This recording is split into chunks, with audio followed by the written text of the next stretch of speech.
Welcome to It's Marketing's Fault, the podcast where we discuss how to do marketing the right way. I'm your host, Eric Rutherford, and I am thrilled today because I have with me two exceptional guests. First, Sally Mildren is the CEO of Boss Lady Consulting, as well as Clarity PX. She has decades of experience as a leader in marketing, communications, customer experience, and she's also the host of Bring Your Own Chair Community podcast.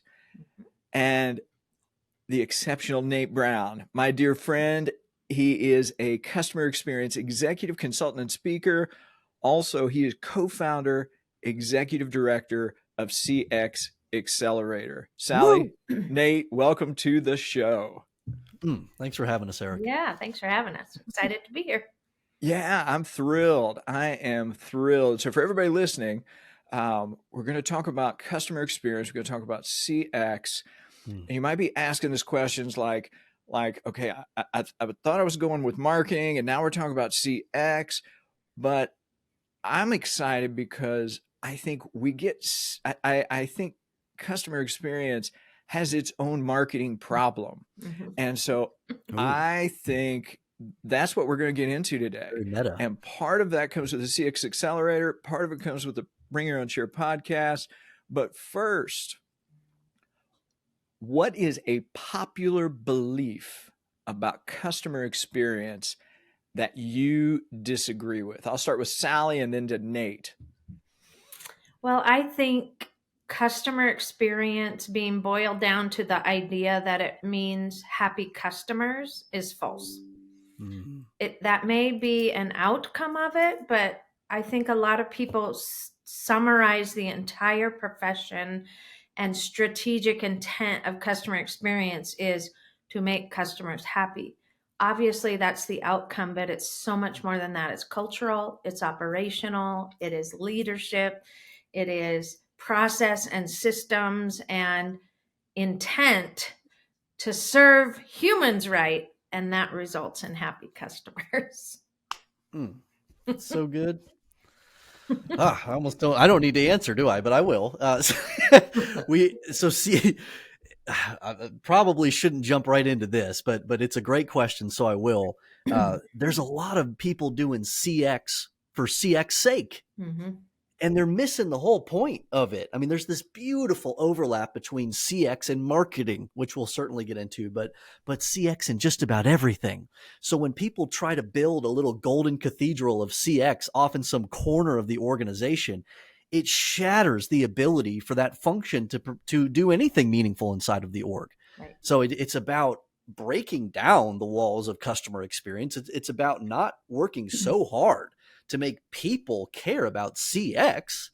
It's about getting them to actually care about their customers and their ability to serve one another and their customers even better.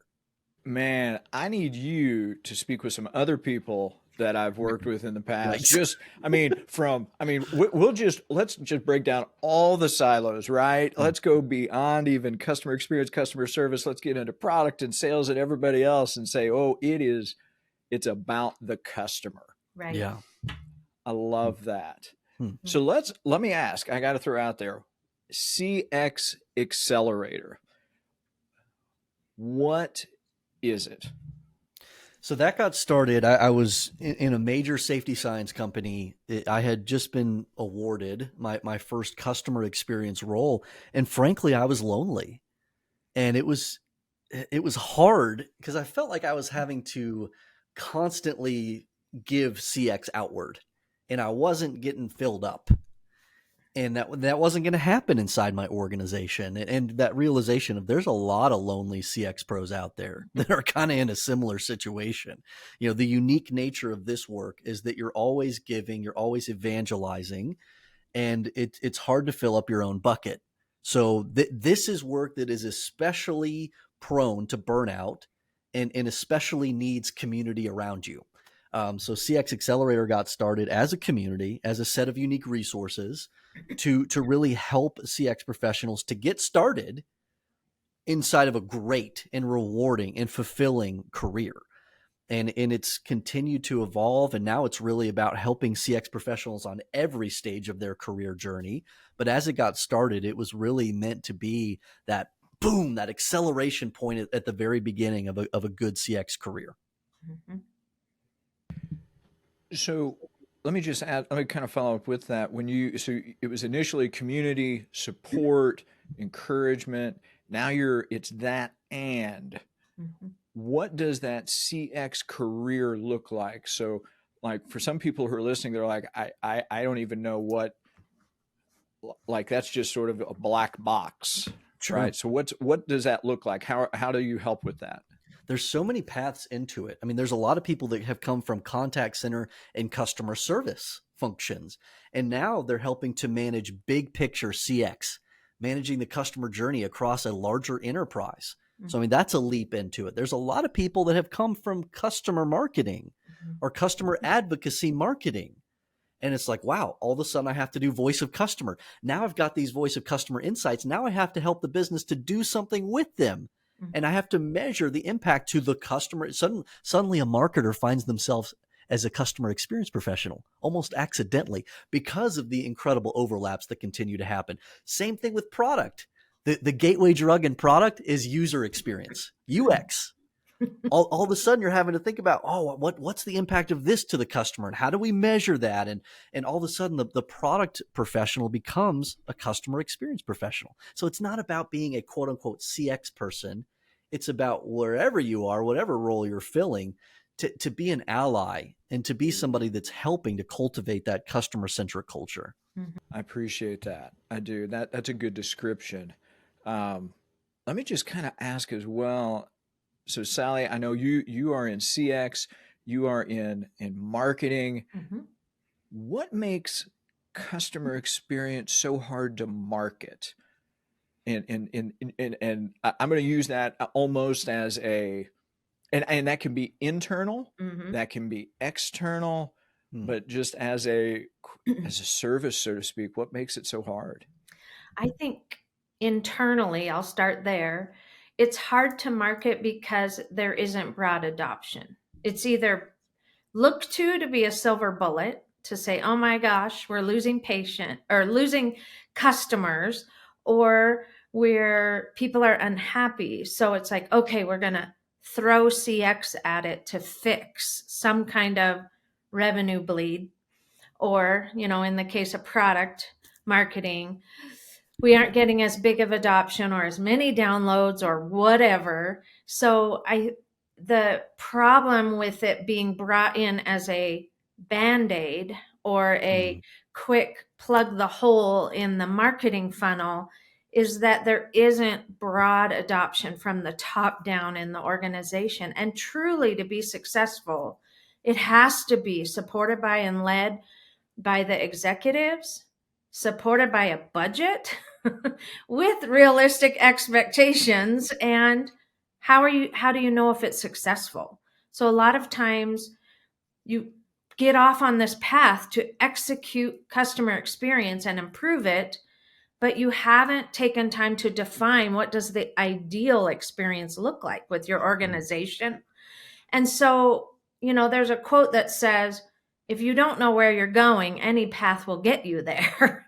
And I feel like that is a little bit of when you're thrown into the CX world to just solve something, that's a little bit of a challenge for young professionals or new CX to organizations. Obviously huge folks like Verizon and all those others have it really dialed in, but it's because they have a ton of money to put at it, the research, all the things. So internally, there's got to be a vision for what the ideal experience looks like so you know where you're heading, and B, buy-in from the top down. And then externally, I feel like the customer doesn't necessarily know what customer experience is. They want what they want Yeah. and they want it to work. And so externally, I don't feel like the issue is really, that's not the biggest challenge for most CX organizations. It's that internal alignment and buy-in.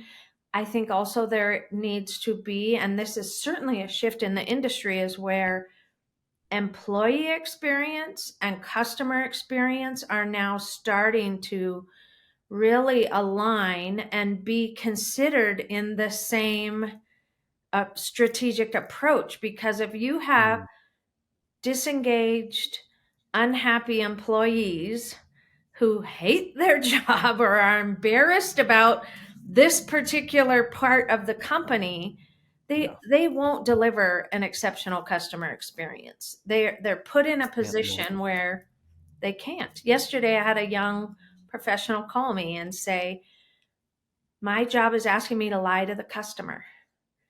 And she's a CX manager is her title.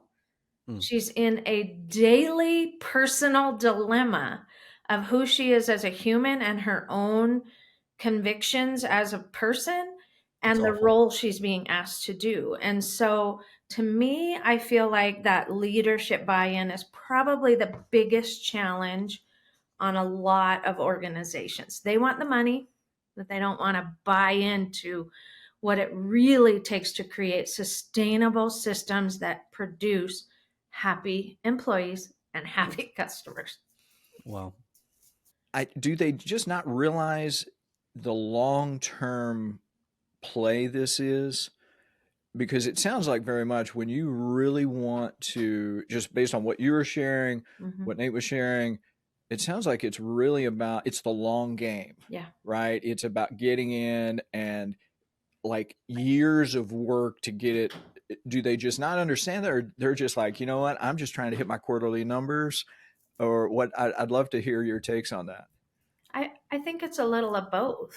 I mean, if I've certainly had CEOs at Fortune 50 companies who want the problems to go away, and their butt is on the line for the quarterly earnings. So their entire, the COO and the CEO, their entire focus is quarterly numbers, because their bonus, their livelihood, all of that is there. And at the end of the day, people are going to be committed to what's best for them first. So that is part of the challenge of CX professionals. How are we internally aligning our message and our marketing? What is that audience? The CEO and the COO, what do they want to hear?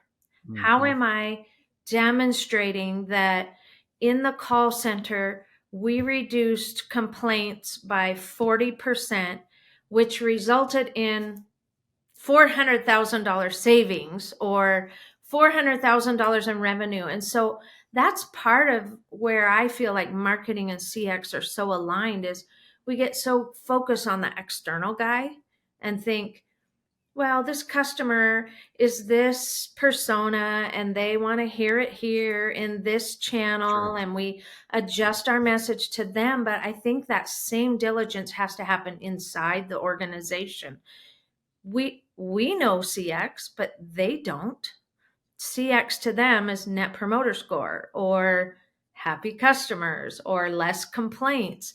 They don't understand the nuances of it. So it's incumbent on us as professionals to market internal, get your campaign, make sure you're talking to the CEO in a way he cares, talk to the division managers in a way they care, talk to the salespeople in a way they care, and help demonstrate how CX is kind of this rising tide that can float all boats. So it sounds like you really internally, it's you can't just have one message then. Right. And it sounds like you really have to speak to each group, position it accordingly to each group. Nate, have you seen this firsthand? Have you had to wrestle with this, or I say wrestle with it? It's almost like it's marketing and education almost at the same time. What have you seen this firsthand? I love that idea of earning allies into the work. So Gene Bliss has this incredible section in Chief Customer Officer 2.0, which is like required reading for anybody that really wants to know how to do CX work. And it's talking about how there's a power core in the business. And like, so we have this CX initiative, and we're trying to penetrate like organizational momentum and get people to see the way that we see, in terms of, if we serve our customers better, this is how we grow the business. Like we know this to be true. And yes, it does take time. So we've got to bring that. This is a marathon, not a sprint type of conversation to these folks. But if you don't get the power core invested into this idea, this concept of customer experience, you're going nowhere, because they have the money, they have the strategic clout in the organization. So it is having a conversation with all these different stakeholders across the business. I love using John Coder terms. He talks about if you're going to lead change, if you're going to get something to stick, the first two stages of change management are developing a sense of urgency and then a change coalition. So developing that sense of urgency is lighting the freaking fire under these folks. We can't keep doing this. If we keep doing this to our customers, they will not be here next year. Here's what our competitors are doing, and this is why they are earning market share. We are still in the age of the customer. If we continue to steal from our future selves, I love talking about that in the work of CX, because you're trying to shove money into Q1 2024. You are stealing money from your future self because you're treating your customers this way. You're dismantling your ability to partner with them in the future and to unlock over time that strategic share of wallet. Quit stealing from the future of the business so that you look better in Q1. But to Sally's point, you got to have some quick wins. So that's the balance of the CX leader. This earning allies, this long-term focus, this idea, statistically speaking, it takes like 3 years to really get a CX initiative to quote unquote stick and to be able to demonstrate real value. It takes time. So we don't have that much time. That's not realistic. So you got to be smart about finding one or two quick wins where it's like, this is a huge friction point. If we fix this part of the customer journey, we can have immediate impact here. Right. And you get people trusting you and seeing the value, then you can do your long-term work. Yep. And that's not too different than marketing.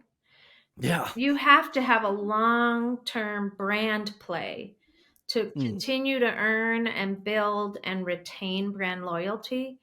And particularly post-pandemic, there got to be some quick revenue hits. And if you don't have those, quick wins, you're not going to be around to see the long-term brand play as a marketer in an organization. And so it's not so indifferent. The priority is, how do I identify the opportunities, prioritize those that are most aligned to the business imperatives, and focus on that rather than vaguely trying to boil the ocean, which I think a lot of really ambitious CX folks, even marketers, do. They try to do too much at once. When you focus on one or two, get some dopamine in the system there, people are like, yes, I like how this feels. I mean, as a marketer, why do one or two things when you can do 15, right? I mean, that's sort of the marketing mantra, right? That's what, we have stitched on our pillows. But then that kind of rolls into asking, so you want to hit quick wins. It's long-term and yet quick wins. You got to speak to the C-suite in C-suite ease.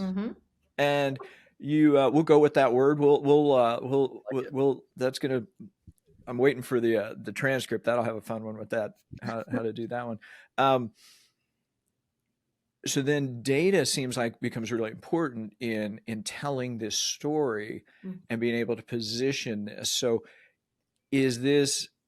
So when we think about like data technology and how it can help customer experience, is that stuff they already have available to them? Do you need to bring in new technology to really measure stuff?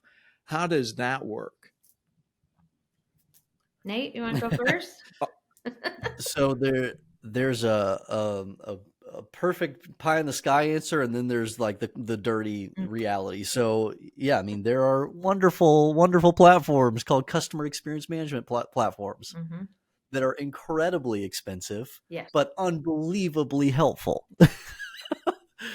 So yeah, would you love to have a $500,000 anchor customer experience management platform that can pull data in from all across the customer journey in any format, structured or unstructured? Eric, in this work, we talk about structured and unstructured feedback. Structured is where you create a channel to the customer for feedback. Survey, customer advisory board, your customer community that you've created. These are structured channels. But like usually 80% of available customer feedback is in unstructured realms.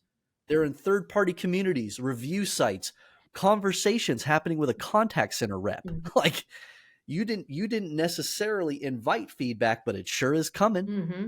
And you have to have the intelligence to collect it Mm-hmm. and learn from it. Because what is CX, Eric? It's the thoughts and perceptions that people have towards the business, to use that Forrester definition. So how the heck are we going to do this if we don't know truly how people perceive us, how they feel about us across every stage of their journey?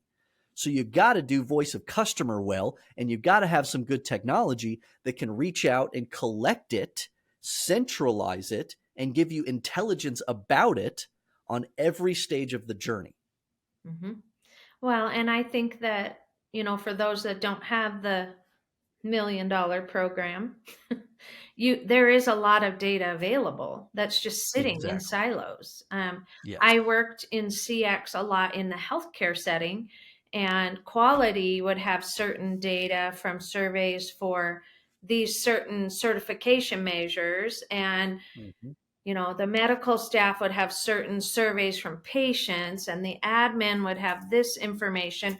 The call center, every call's recorded, but nobody ever accessed that information. And in marketing, we were seeing the comments on social, we were getting the feedback in person. And so when we took time to just even get all of that data in the same place, we ran a quick little correlation between these net promoter scores and these quality questions and all these different survey instruments, and identified things that were almost perfectly correlated. So we're like, okay, so if we want to move the needle on this certification and on this star rating and on this whatever, these 3 areas will feed all 3 surveys. And so you can do the long, slow manual thing. It's not simple, but that was even for a Fortune 50 company that I was the very first CX officer for them. Wow. And Amazing. they hadn't invested in tech yet. They weren't going to yet. I had to demonstrate. So, lots of Excel spreadsheets and and some manual culling of information, but that was how I really could demonstrate this result of this friction point solve resulted in $400,000 a month of savings to the organization. Guess who was It's paying iterative here. attention now? COO. Yeah. I mean, I remember Brad Cleveland told me about a restaurant in California Yeah. where their entire voice of customer process was 3x5 note cards. Yeah. And their entire staff would just go around, navigate their day. They would learn new things about the guest experience every day. They'd write them down on their note card. At the end of the day, they'd come together and they would celebrate. Well, we learned this yesterday. We made a change. Here's the impact that had. I saw a guest consuming that new drink and loved it. That was a great idea, Sally. By the way, the new arrangement of that table in the front quadrant, people were tripping over that all day. We've got to move it.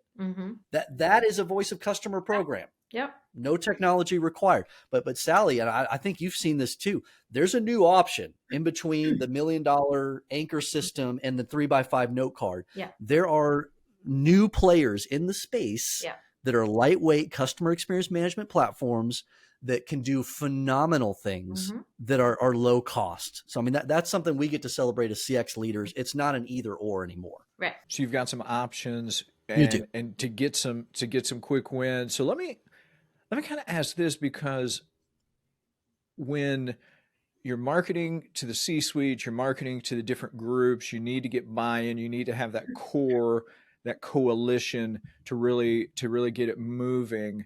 You've got your data. Do you ever run into the situation where, for lack of a better way to phrase it, people just don't want to face the fact that this is the reality of their company? Like like customer experience is like the perception in the marketplace is vastly different than the perception in the C-suite of the company, and you're just wrestling with that. I'm fascinated to hear. Yes. There have even been studies by McKinsey and Gartner and Forrester this week that demonstrate the perception of the C-suite on how well they're doing on customer experience is Mm. way skewed than how the customer feels or how Yeah. the employees feel. And so Mm. that is the baseline for this conversation. But, I had a CEO of a company disqualify any informal feedback from consumers because it was anecdotal. He Oh didn't gosh, like what come he was on. hearing. And Yeah. so therefore, no, it doesn't count. And so I think that there is this, tendency to kind of overinflate the good things. And I think it takes Mm. a truly transformational leader to be able to understand the duality of business. We can Mm. be killing it on this and still have errors and opportunities for improvement. And I have had leaders like that. I've had some that are like, wait, I don't see anything wrong with us. I'm good. We're all fine. They just cannot, will not face like it's somehow a definition of them as a leader. But truly, I feel like in Mm. 2023 forward, the transformational leaders can embrace that duality and understand we can be amazing and still missing it in certain parts, which is the truth of every organization, every human on the planet. So there is a little bit of I can't see anything wrong. I mean, I've had those guys. It's like, and the others that are willing to say, oh, yeah, maybe I can see how this could even be better. And maybe Mm. that's part of our challenge as CX and marketing pros is to not be just that drip in the bucket that gets on everyone's nerves, finding a way to present the duality in our conversations. Sometimes we get so harnessed and focused on the problem that that's all we talk about. And then we become kind of the pain in the butt to the leaders. They don't want to talk to us because all they hear is the negative stuff. So, Yeah. Oh gosh, it's such a great question, Eric. And I remember there was an interview that I read from years ago. It was talking about the mindset of executives. And of course they're held accountable to the number, yeah. but they wanted their legacy to be affiliated with customer experience. They wanted to be known as the leader who improved the customer experience. So there's a prick of pride here Yes. because these executives want to be known as the one who improved the customer experience, but that's often different from the thing that they're being held accountable to. So that's where that perception gap can really come in. They desire that, but then putting their money where their mouth is there and taking that long-term view is very hard. It's hard for CX leaders too, Eric, because I like to say we're the fish on the dish people.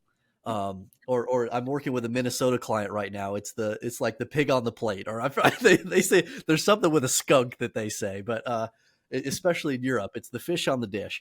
There's a creative tension that we form because like we're putting out the reality of the customer. And so Sally, your story about that CEO that's just like, yeah, I don't want to hear that anymore. Classic. And that's classic. But like a good customer centric minded organization, they're looking to the CX leader to help guide them in terms of how can we be even better here? There's that desire, that curiosity to reveal the truth of that. And so we get to do voice of customer with a great deal of integrity. Mm. And we're just putting the fish on the dish. This is hard, and we have to wrestle through this. I know this is inconvenient, and it does not make sense right now why our customers see us this way, even after we made these changes. But by earning that credibility, earning that trust with them, and guiding them to that place where, yeah, we can serve our customers better here, and this is how we know. But it takes a really, really highly skilled, emotionally intelligent Yeah. leader to navigate something that the CEO is so proud about. It wants to be good, but oftentimes is dealing with that paradox themselves of I can't invest actual time and energy here. So let's say, okay, company wants to get on board with really improving CX, and they're rolling forward with it. But let's say their products aren't the leader in their particular sphere in the marketplace. So maybe not cutting edge products. So it's not like they have the advantage there. Sure. How does how do you can you see that CX experience making up that gap? Yes. And is that something, excuse me, is that a way that companies can also sort of mitigate some of their problems? Yeah, 100%. I think that the exceptional experience can be a differentiator. And, any savvy sales or marketing leader knows, I know a lot of folks who've worked for Procter and Gamble. They aren't going in to try to get 90% of the market. They know if they get 1%, that's worth $30 billion a year. If you get 1% of dog food market, So, the savvy leaders know it's not about total conquest and 100% of the market share or even 90%. It's about earning and keeping the customers that you have, and the experience 100% can be a differentiator for companies. It's happened in the cell phone world, which used to be some of the lowest rated, down with banks and other things. Verizon has dumped tons of money into customer experience over the last decade or two. And I remember hearing their CMO maybe 12 years ago at a conference saying, people don't like us. They don't like us, and we need to fix it. We aren't going to say, well, be home sometime between Tuesday and Friday from 8 a.m. to 6 p.m. and we'll be by to fix it. I mean, that's the joke of the old cell phone fix is you had to have 12 hours to come get a 15-minute fix or whatever. And they have worked very hard on this. And I think that, as they all use the same network at the end of the day. But their differentiation for them now is their service and their people, and really focusing on that. It's across industry. So there's an interesting use case that I've been looking at more and more. It's Duolingo, the language app. Yeah. So I mean, one could say that maybe their technology wasn't quite at the same place as the incumbent that we would all know, and there's some other phenomenal technology providers in that. But what have they done? Customer experience and community. They leaned in hard with user-generated content and developing this experience that went way beyond the product, and started forming these community meetups where people could start to interface with other customers, other people that were learning the language. And that's become their business model more than anything. I mean, yeah, it's rooted in a product and this great language app that's there, but like they have created this holistic experience around it using digital and in person. It's remarkable what they've done, and they have accelerated so far beyond the competition because of that experience mindset. Yeah. It's awesome. Yeah. I love that example. So it sounds like then really as businesses focus on the customer, as they take care of the customer, they're not just trying to make the customer happy. Kind of like what you said, Sally. That's where a lot of people get stuck, is we just want to make them happy, and that doesn't really solve a problem. No. I mean that's the end goal, but that doesn't necessarily get us there. It sounds like kindness is really just part of it, right? Just like thinking of them as people, because we're people and we interface with people, and people are just part of it. Do you think executives, and I'm picking on executives because they're easy to pick on sometimes, but but business leaders in general, whether at the executive level, even middle management, ever, do you think leaders get stuck thinking that kindness and ROI are mutually exclusive? Yes. Sally. Nate, do you want to start? Oh, that's I don't know. I go back and forth on this so much. It's so hard for me. Like I've been that leader where it's like, I really feel like as a business, we're just missing the boat. It's like, what the heck are we even doing here? We're just chasing this quarterly revenue target and really trying hard to adjust the mindset of the organization to how can we serve one another better inside the business first, and then earning the right with our community outward, and just not getting an audience for that. I remember one meeting in particular, just getting kicked around. It was actually presenting some employee experience data Mm-hmm. and being like, we're not doing what we say we're doing. Like, our employees are way over here, and we think we're over here as a business. And people just being so angry with me that I would bring that up and distract them from the revenue target that we had to hit. That's what the meeting was for. What are you talking about? So, oh gosh, it's finding that balance, as we kind of talked about before. I mean, you've got to earn the right with people and earn those allies by demonstrating, when we do this for our customers, when we do this with the employee experience, this is how the business grows. Here are the ways. Mm-hmm. Like, in a software world, it's kind of easy, right? And that's why customer success has gained so much traction, because of the remarkable and impenetrable math around renewal and retention. If you have 5% of your customers spilling out the bottom of the funnel and not renewing, it's impossible to acquire enough business to grow and hit the targets you're looking for. So renewal and retention are so hugely important in that SaaS space, because it's obvious there. But like, it's the same truth. It's the same truth in other industries. It's just the math isn't as easy to calculate. So you got to try a little harder to demonstrate how, when we lock our customers in, when we earn loyalty with our employees and our customers, these are the building blocks that grow us here. And this is realistically how long it takes. I'm having to get better at that conversation. Yeah. And I feel like, I mean, kindness is kind of my vibe here. I believe that kindness can be operationalized. Is it popular? No, because our focus is completely on revenue and seeing everything in an organization as a cost center. But the true transformation comes when we can invest in our humans, in our organization, employees first, with kindness in a way that creates owners of the business. This gal that called me yesterday hates her life, hates her job, hates the company, hates her Been boss. there.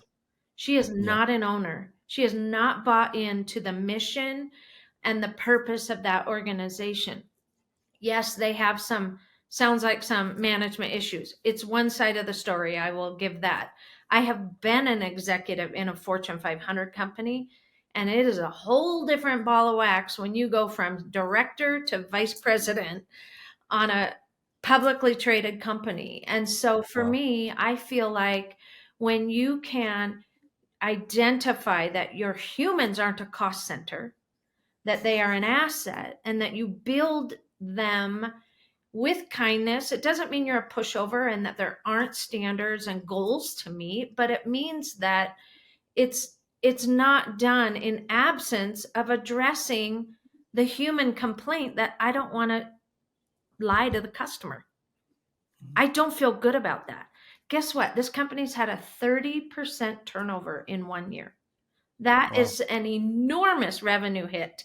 So when we can operationalize kindness and make it part of the culture, we have built humans who are bought in, they're owners of the mission. Guess what? Those people are more resilient. There's less absenteeism. They are more accountable. They own their ish, good, bad, ugly. And that will then translate into how we communicate and align with empathy to our customer needs. Now, is every customer right? No. No. And that's what I meant by happiness is not the measure. That's really self centered. That's about, do you still like us? The NPS surveys are all about, pretty please, do you still like me? What do you think about me and us and Bring a friend with you. me, rather than what was it you were trying to do? And did we make it easy? Did you get what you wanted? Did you accomplish what you came to us hoping to do? That is a subtle shift, but that now we're talking about the human in the mix. And I'll tell you what, as I got moved from over 6 people to over 100, when I was also over employee engagement and customer experience, and It's you a lot. looked at those surveys, the thing that was so frustrating to the customer was the number one complaint on the employee survey, Absolutely. because they were frustrated that they weren't empowered and didn't have the resources they needed to solve the customer problem. They want to Mm. do what's right for the customer. And when the system isn't built around that, now we have two frustrated organizations. And then we send a survey out to both of them saying, "Do you still like me?" And What's they're wrong? saying, "No, I don't like you at all." So for me, the kindness is kind of that underlying principle of you as a human matter to me, to this business. And the prickliest, awfulest phone calls I've ever had were Mm. people who didn't feel heard and didn't feel seen. And I think a Yeah. lot of those kinds of things can be resolved by operationalizing kindness and allowing space for humans to relate as humans, not read me some standard script that's total bull that nobody believes, not you, not me. It's not going to cut it Instead, anymore. to say, "Gosh, we really missed the boat on this. Let's see what we can do to fix it." That'd go a long way I'm in a sorry lot from of the companies. I hopped on a flight recently in October, and we're getting on the flight, hasn't even taken off yet. The attendant gets up there, and she goes, "Yeah, the Wi-Fi's broken. We tried." And she goes, if you want to make them care about it, you got to blast them on social media. That's the only way they'll listen anymore. Sitting here like, this poor person is like, I don't care about the Wi-Fi, but my goodness, I care about you.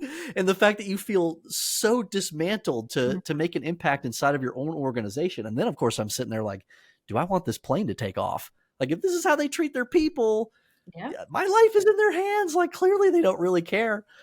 So I mean, there's so many layers to that, but I think there's the idea of kindness, and this is probably not something to try to unpack here because I've not thought through it, but there's almost like an elevated relevant kindness. Mhm. Like, there's the idea of being nice Right. and being kind in the workplace. And you have these companies that are like, oh, we're like a family here. Mm. But then, like, there's a whole nother level to that. There's like a high performing sports team level Yes. where it's like, hey, we're kind to each other, but we're kicking each other's butt a little bit. We're holding each other accountable. Mhm. Like, we're challenging each other. And it's like, I've been trying to develop this like idea around servant challenger. So like, you're serving one another, but you're also challenging one another to fulfill the brand promise and to defend it well. Right. I don't know. I've not thought through it yet. Well, I think honesty is a kindness. Yeah. We Wow. Yeah. exercise it in my own agencies. It's like Mm. somebody missed the boat with a client. That's not okay. So we talk about it.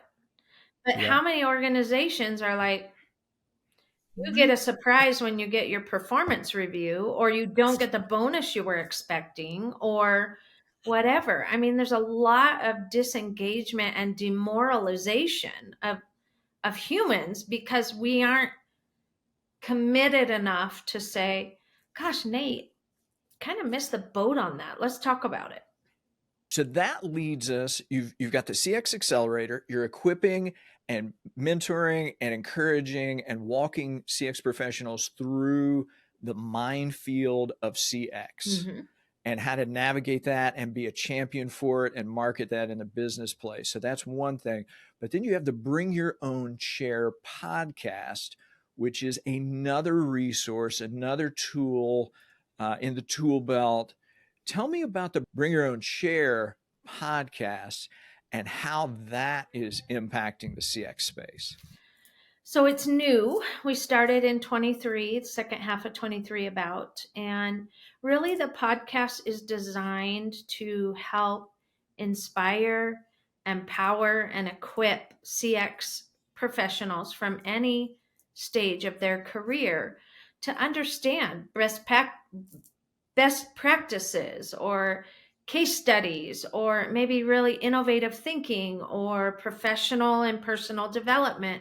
We have folks coming on that are sharing about strategic planning and goals and mindset and voice of the customer and lots of things that relate to this world of leadership in customer experience and customer service. And it's been really fun so far. We have a lot of really great stuff coming up, even just from why would I be certified in CX? Why is that important? How is that beneficial? To practical things about how to lead, how to communicate to the CEO and the COO. How do you build that burning platform and make sure the work you're doing is being recognized as a value center in the organization? So we're doing a lot of fun conversations. A lot of the guests are members of our CX Accelerator community. And there are thousands of individuals in the Accelerator community that have global experience all over the map. And so we've got a really rich audience to pull from. I would just add very quickly that when we were looking for a host for this podcast, we were thinking who's out there living this mission of helping CX professionals. And there was one person on the list, and it was Sally. I mean, she's been doing it for forever and doing it so effectively as a mentor, as a practitioner, as a consultant. Just awesome. So Sally's doing a brilliant job with this thing, and it's been so fun to see it evolve. Thank you. It sounds like an amazing podcast, and not only for CX professionals, but it also sounds like just a valuable resource for people who want to get to know what CX is about. Yeah. So maybe I'm so I am a marketer and I want to learn what CX is about. Right. And why it's important, or I'm a product person, or I'm an executive, or I'm in operations, or man, I handle the warehouse, whatever. It sounds like they can get a lot of good information from you and get that perspective that they need. For sure. And I think that we're seeing a lot more marketers being asked to take on CX. And there is hardly a day that goes by in the Slack community of CX Accelerator where there isn't like, oh, hey, I've never been in CX, but now I find myself here. And so it is a great platform for leaders from any industry that really want to help influence creating a human-centric culture in your organization. I love it. So there are marketers going from the dark side to the light side of CX. That's good. I like hearing that. Oh, this has been a blast, and we could have talked for hours and hours. But I got to wrap it up, unfortunately. So, Sally, for people who want to know more about you, more about your business, more about the podcast, where would you like them to go? They can find me on LinkedIn or all the social channels at Sally Mildren, or at Boss Lady Consult, or at Clarity PX. So we're out there on all the channels and putting lots of great content out as well. Indeed. Love it. Nate, how about you? Where can people find you? Yeah, just hop on over to CX Accelerator, cxaccelerator.com, and then I'll be there. You won't be able to avoid me. So definitely very active on LinkedIn and X as well. We're trying to get some things going on Instagram, but yeah, CX Accelerator. Love it. So all those links, if you're listening, they're going to be in the show notes. Please go check them out. Listen to the podcast, get a feel for CX. If you're a CX professional, reach out to the CX Accelerator, get involved. It's a wonderful community. It really is. And everything I've heard, everything I've seen, it is worthwhile. And you get as much as you put in. So by all means, get involved and help not only yourself, but your business. Sally, Nate, this has been a joy. Thanks for joining me today. Thanks for having us. Thanks, everybody.